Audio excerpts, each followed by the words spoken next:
When Sudan's civil war started in April last year, those fleeing the fighting began arriving in the city of Port Sudan. The Church of the Virgin Mary opened its doors to the new arrivals.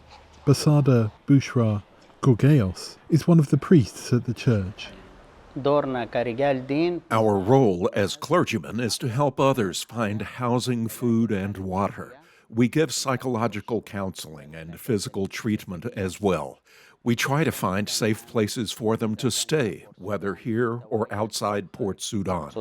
Those who cannot afford to flee the country remain at the church, he says. According to UN figures, almost 11 million are now displaced as a result of Sudan's war. In Port Sudan and its surrounding region, 36,000 are forced to live in public buildings such as churches. Anna Simon Aziz Sadek arrived at the church 2 months ago with her young daughter. She says they were threatened and robbed by members of the paramilitary rapid support forces on their journey here, and that her daughter is traumatized as a result.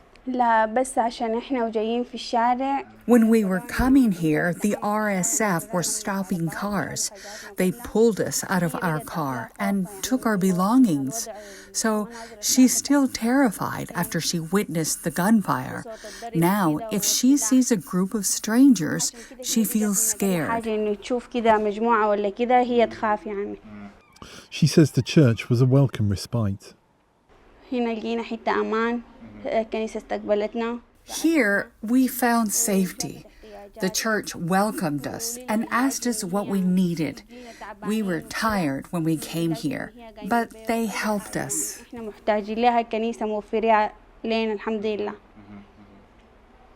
Sadek, Gorgeos also found safety in Port Sudan. He was displaced after the church he worked at in another city was attacked by unidentified gunmen. He says the clergymen were deliberately targeted. The attackers knew their names, shot one person in the leg, and looted the building.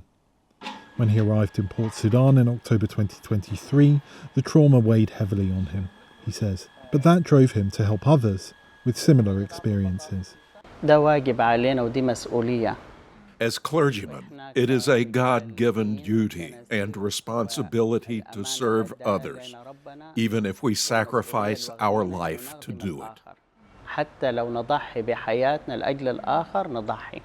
He says the church gets little assistance from the international community.